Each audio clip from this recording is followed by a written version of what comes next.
morning students, how are you? I think you should be fine. So now I am starting my this chapter, personification, figure of speech. I have given you and I have taught you figure of speech, simile and metaphor in my previous videos. So here in this video I am telling you, or I am going to teach you personification. What is the meaning of personification? Personification. Generally, as you know, what is the figure of speech? Figure of speech, it means अलंकार, है ना? It means किसी भी काव्य को सजाने का वे, सजाने का तरीका, सजाने का जो माध्यम है वो फिगर ऑफ स्पीच है। तो जैसा कि मैंने आपको बताया था सिमली के पहले भी, जब फिगर ऑफ स्पीच समझा रही थी तो मैंने उस टॉपिक में समझाया था कि फिगर ऑफ स्पीच यानी काव्य को सजाने के अलग अलग माध्यम है, अलग अलग तरीके फिगर ऑफ स्पीच में सिखाया जाता है। तो ठीक इसी तरह से सिमली एक तरीका है, एक तरीका आपका मेटाफर है, एंड जो थर्ड तरीका है आपके क्लास 11th के स्टूडेंट्स के लिए और 12th के स्टूडेंट्स के लिए, यूपी बोर्ड में there are only seven figure of speeches are mentioned। तो इसलिए इस तरह से मतलब ये तीसरा हो रहा है। तो तीसरा जो फिगर ऑफ स्पीच आपका है वो पर्सोनिफिकेशन है, ठीक है। जो तीसरा तरीका है, तीसरा वे हम आपको बताने जा रहे हैं कि किस तरह से हम अपनी पोइट्री को, अपने काव्य को डेकोरेट कर सकते हैं। तो जो थर्ड है वो क्या है, वो पर्सोनिफिकेशन है। Personification, what is the meaning of personification in Hindi? माननीकरण।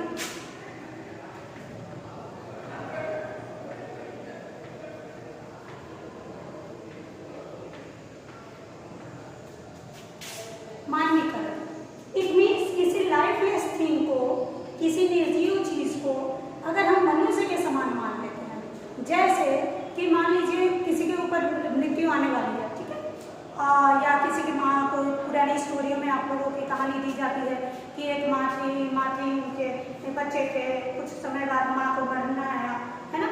तो ऐसे सिचुएशन में अगर एक बच्चा रहता है और वो मृत्यु से बात करता है और कहता है कि O death, let me speak some more things to my mom, so wait for some time। तो O death, okay, O death को मत अभी आओ। अब आप बताइए कि वो जो डेथ है, मत अभी आओ, मृत्यु तुम अभी मत आओ। क्या कोई इंसान है जो उनके रोकने से वो रुक जाएगा? ऐसा नहीं है। वो इंसान तो है नहीं कि वो रोक दिया, बच्चा कह दिया कि नहीं आना है आपको, तो वो डेथ नहीं आएगी। लेकिन यहाँ पे ऐसा नहीं है। वो जो बच्चा है वो डेथ को मान ले रहा है कि ये कोई व्यक्ति है और मैं उसे रोक रहा हूँ, ठीक है। तो जहाँ पे ऐसी सिचुएशन आती है कि जब एक निर्जीव चीज रहता है उसको हम सजीव की तरह से मानते हैं, ठीक है, तो ऐसे सिचुएशन में हम पर्सोनिफाइड उसको करते हैं, यानी उसको मानवीकरण करते हैं। एक निर्जीव चीज को सजीव मान के जब कोई बात कहते हैं तो वो हमारा क्या होता है, वो मानवीकरण होता है। फॉर एग्जाम्पल आपका यहाँ पे नाम मैंने जैसा दिया है पर्सोनिफिकेशन, मानवीकरण, ठीक है। इसकी डेफिनेशन देख लेते हैं। This is the definition of this figure of speech, personification. Definition is in personification, lifeless objects. I told you before that there should be lifeless things used as living things. Okay? So lifeless object and abstract ideas are thoughts of as person having life. ठीक है? किसी lifeless चीज को यानी इन personification, मानवीकरण में किसी निर्जीव चीज को या एब्स्ट्रैक्ट को या विचार को इस तरीके से सोचते हैं, इस तरीके से हम समझ लेते हैं as a person having life. जैसे वो चीज क्या है, वो पर्सन जो लाइफलेस है वो क्या है, वो पर्सन की तरह से लाइफ रखता हो, ठीक है। It means if we think an object or lifeless things just like living things, or we imagine a lifeless things just like living things is called personification। personification किसको कहते हैं? जब कोई लाइफलेस थिंग हो, जब कोई निर्जीव चीज हो और उसको हम जीवित की तरह से एड्रेस करते हैं या संबोधित करते हैं तो that is called personification. It is a way to decorate your poetry और पोएट्री सेक्शन, है ना. तो this is the way. Okay, now come to the examples. Okay, opportunity knocks at the door but once. Opportunity, what is the meaning of opportunity? Opportunity, it means chance, it means mauka. Okay,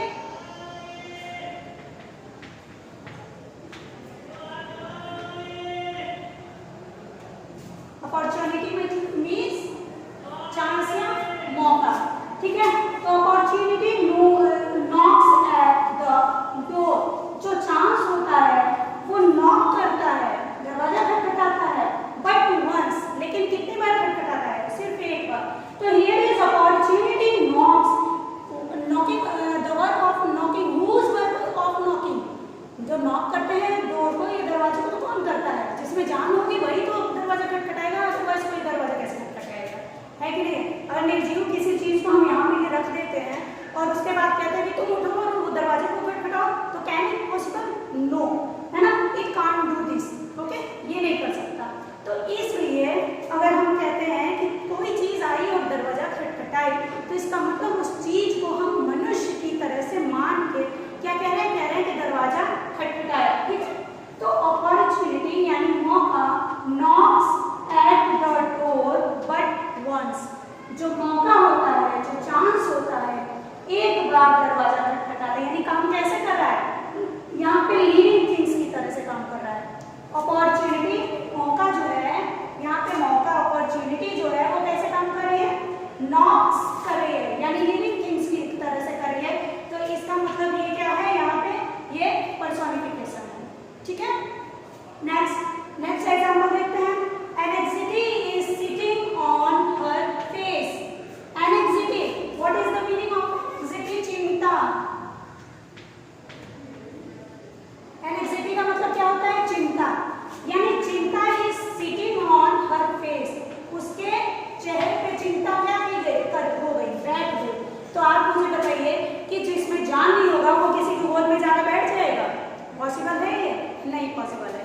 तो इसीलिए यहाँ पे ये बात बताई गई है कि एनेक्सिटी यानी चिंता को, जिसमें जान नहीं है, कि चिंता के हाथ पांव होते हैं क्या? नहीं. देखा है कभी? नहीं. यानी लाइफलेस है. इसके बावजूद हमने उसको क्या माना? हमने उसको ये मान लिया कि उसमें जान है. ठीक है, तो anxiety is sitting on her face.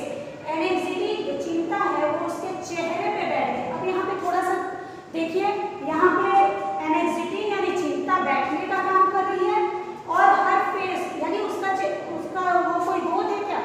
ठीक है, लेकिन ये सारी चीजें मान ली गई कि ये कोई जगह है जहाँ पे एनेक्सिटी बैठ सकती है.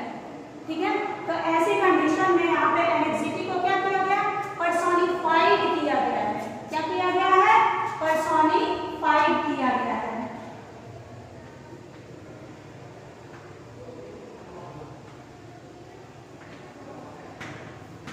पर्सोनिफाइड किया गया है. ठीक है, यानी इसका मान्यकरण किया गया है. Next, what example? Love is blind. I think you know that about this. Okay, कि ये जो प्यार होता है वो अच्छा बुरा कुछ भी नहीं देखता है ना, भला बुरा कुछ भी नहीं देखता है. तो लव इज ब्लाइंड. यहाँ पे ये क्या आ गया है कि जो प्यार होता है वो क्या होता है? वो अंधा होता है. ठीक है, प्यार जो होता है वो क्या होता है? अंधा, ब्लाइंड. प्यार जो होता है वो अंधा होता है. यानी कोई प्यार इंसान है क्या कि उसके दो आंखें हैं और आंखें क्या हो गई हैं? अंधी हो गई हैं? ऐसा पॉसिबल है? नहीं पॉसिबल है ना. यानी लव को हमने क्या माना है? एक व्यक्ति के समान मान लिया है और ये कह दिया है कि ये जो प्यार है वो अंधा है, time to time good result नहीं देता है. तो इसका मतलब क्या है कि हमने इसको किस तरह से मान लिया है? एक ह्यूमन बीइंग्स की तरह से मान लिया है, मनुष्य की तरह से. यहाँ पे लव हमने एक व्यक्ति की तरह से मान लिया है कि जो लव है वो अंधा है, आंखें इसकी हैं और जो काम नहीं कर रही, यानी ये गुड रिजल्ट नहीं दे रहा है. यहाँ पे मतलब तो अंधेपन से है नहीं. लव जो है वो इंसान तो है नहीं कि वो अंधा है, लेकिन एक एग्जाम्पल के तौर पे हम लोग उसको कमेंट करते हुए ये कह दे रहे हैं कि वो अंधा है, यानी वो आदमी की तरह से काम कर रहा है. और जब आदमी की तरह से कोई चीज काम कर रहा है तो उसी को हम क्या करते हैं? पर्सन की तरह से चेंज करना, यानी पर्सोनिफाइड करना। यहाँ पे देखिए आपका नीचे यहाँ पे एग्जांपल है पर्सोनिफाइड, यानी व्यक्ति की तरह से उसको मान लेना, ठीक है, यानी पर्सन की तरह से उसको मान लेना। तो यहाँ पे लव को भी किस तरह से मान लिया गया, पर्सन की तरह से। यहाँ पे मैंने आपको 3 एग्जांपल बताए। First is opportunity, second is anxiety, third is love. And of course these example are most important examples as you can see better in better way. देखिए ये कितने में आया है, 2005 में आया है। ये नीचे वाले एग्जांपल्स 2012 में आया है। इसके बाद का एग्जांपल 2011 में आया है। इसका मतलब है कि सारे एग्जांपल्स मोस्ट इंपॉर्टेंट हैं, so keep watch carefully, okay. The moon veiled her face. The moon veiled, घूंघट करना। अब आप मुझे बताइएगा,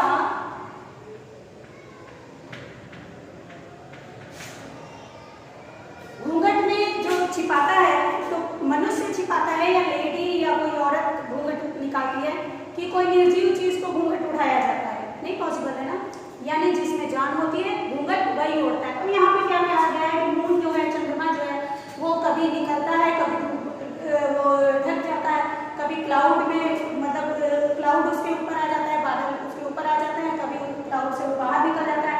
तो यानी जब वो क्लाउड में जा रहा है तो हमने उसको एक कहने को तो हम ये भी कह सकते हैं कि बादल से ढक गया है। लेकिन एक नए तरीके से जब हम बोलते हैं, जब हम एक सुंदर ढंग से बोलते हैं, तो हम ये कहते हैं कि चंद्रमा ने घूंघट ओढ़ लिया है, यानी चंद्रमा जो है वो किस में चला गया है, वो बादलों में चला गया है। चंद्रमा जो है वो घूंघट ओढ़ लिया है। तो यहाँ पे तो मून को क्या मान लिया गया है, एक लेडी मान लिया गया है, एक व्यक्ति मान लिया गया है, या एक दुल्हन मान लिया गया है, जिसके ऊपर क्लाउड रूपी, यानी क्लाउड के तरह का घूंघट उसके ऊपर पड़ जा रहा है। और वो क्या कर रहा है, वो अपने फेस को छुपा ले रहा है। यहाँ पे इस तरह से चंद्रमा को हम क्या मान ले रहे हैं, चंद्रमा को एक आदमी की तरह से, एक पर्सन की तरह से, एक व्यक्ति की तरह से, या हम एक लेडी की तरह से मान ले रहे हैं, जो कि क्या कर रही है, अपना घूंघट में मुंह छिपा ले रही है। तो यहाँ पे जो चंद्रमा है, जो मून है, वो क्या हो गया है, वो पर्सोनिफाइड हो गया है। क्या हो गया है, यानी कि यहाँ पे जो फिगर ऑफ स्पीच है वो कौन सा है, वो पर्सोनिफिकेशन यानी मानवीकरण है, क्योंकि चंद्रमा को किसके समान मान लिया गया है, मनुष्य के समान। तो यहाँ पे देखिए एक अपॉर्चुनिटी है, एक एनेक्सिटी है, एक लव है, द मून है। इन सारी चीजों को हमने किस तरीके से मान लिया है, एक व्यक्ति की तरह से मान लिया गया है, एक जीव मतलब लिविंग थिंग्स की तरह से मान लिया गया है। That's why we can say this figure of in this sentences the figure of speech personification is perfect, okay, perfectly used.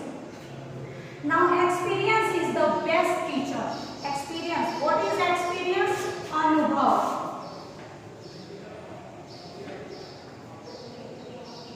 What is the experience? It means अनुभव. अनुभव is the best teacher. अनुभव जो है वो एक बहुत अच्छा क्या है, अध्यापक है, यानी अनुभव जो चीज टीच कराता है वो परफेक्ट होता है, वो एकदम सही होता है, वो एक्यूरेट होता है, ठीक है। तो जो चीज जैसे फॉर एग्जांपल एक आग है, तो जब हम आग में अपने फिंगर को डालते हैं तो हमें ज़्यादा समझ में आता है कि अरे ये जल गया है, हमें इसमें हाथ नहीं डालना चाहिए। अदरवाइज जब तक मम्मा या पेरेंट्स या आपके फैमिली वाले जब तक कहेंगे बच्चे आग है, जल जाएगा, हाँ हटाओ हटाओ, तब तक कहोगे ना आग कैसे है, जरा देखूँ तो सही है कि नहीं है। लेकिन जहाँ पे अगर आपका क्लियर हो जाता है कि हाँ मेरा हाथ जला था, ठीक है, तो उस चीज़ के पास आप नहीं जाओ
डेथ को जीवित लिविंग थिंग्स में रखा गया है, ठीक है। Now the fourth is authority for deads और डाइंग किंग। जो अथॉरिटी होती है यानी अधिकार या जिम्मेदारी हम कह सकते हैं, ठीक है। आपने देखा होगा कि जब एक राजा होता है तो उसका बेटा होता है, बेटे को सारी संपत्ति मिल जाती है। आफ्टर सम टाइम्स वो जो बेटा होता है वो ज्यादा फेमस होता है। जैसे आपने पढ़ा होगा बिंदुसार को पढ़ा होगा, ठीक है, बिंदुसार को पढ़ा होगा, चंद्रगुप्त मौर्य को पढ़ा होगा, अशोक को पढ़ा होगा। तो ये सारे के सारे महान रहे हैं और अपनी एक भूमिका निभाए हैं, तब तो हम इन सबको जानते हैं। अदरवाइज अशोक की जब हम बात करते हैं तो उनके फादर के बारे में ज्यादा बातें नहीं करते हैं। क्यों? क्योंकि हमें लगता है कि अशोक ज्यादा महान था। या चंद्रगुप्त मौर्य के बारे में बात करते हैं तो उनके पिता के बारे में उतने फेमस चूंकि वो नहीं थे, इसलिए उनके बारे में कम बातें करते हैं। यानी कहने का मतलब है कि जो अथॉरिटी होती है, जो अधिकार होता है, वो एक डाइंग किंग को भुला देता है। अब आप बताइए कि जो खुद जिसमें जान नहीं है जिस चीज में, वो किसी को भुलाने का काम कैसे कर सकता है? भुलाना पॉसिबल नहीं है। जब उसके पास मेमोरी नहीं रहेगी, जब उसके पास जान ही नहीं रहेगी, तो भुलाने का काम कैसे करेगा? ठीक है। तो यानी हम इसको भुलाने के लिए कह रहे हैं, यानी कि वो भुला देता है, यानी वो एक मनुष्य जैसे मनुष्य किसी चीज को भुला देता है, उसी तरह अथॉरिटी को हम प्रयोग कर रहे हैं। यानी यहाँ पे जो अथॉरिटी है वो भी एक तरह से देखा जाए तो क्या है, वो भी पर्सोनिफाइड एलिमेंट है। यानी कि ये भी क्या है, पर्सोनिफाइड हुआ है, इसका भी क्या हुआ है, मानवीय। तो आई थिंक बच्चों, स्टूडेंट्स, आपको क्लियर हो गया होगा कि व्हाट इज द पर्सोनिफिकेशन, यानी मानवीकरण कौन सी चीज है। एक बार मैं फिर से आपको रिपीट कर दे रही हूँ कि मानवीकरण वो चीज है जो कि लाइफलेस थिंग को इमेजिन लिविंग थिंग्स की तरह से करा देता है। लाइफलेस थिंग को लिविंग थिंग्स की तरह से इमेजिन करा देता है, एक पर्सन की तरह से इमेजिन करा देता है। तो that is called the personification. I think you have remembered the simile and metaphor, and of course personification you have to learn very carefully. Definition is must, as you know, and of course example is also necessary for you, because आपको पता है कि दो questions, इसके दो type के questions आते हैं। फर्स्ट 2 मार्क्स के जो होते हैं उसमें ये पूछा जाता है कि what is the definition of these examples. तो उसमें ढेर सारे दे दिए जाएंगे, या पर्सोनिफिकेशन दे दिया जाएगा, सिमिली दे दिया जाएगा, मेटाफर दे दिया जाएगा, और कह दिया जाएगा कि इन तीनों में से कोई एक का आप डेफिनेशन भी एग्जांपल लिखिए। तो वो या तो आपको लिखना पड़ेगा। So it is also necessary to learn the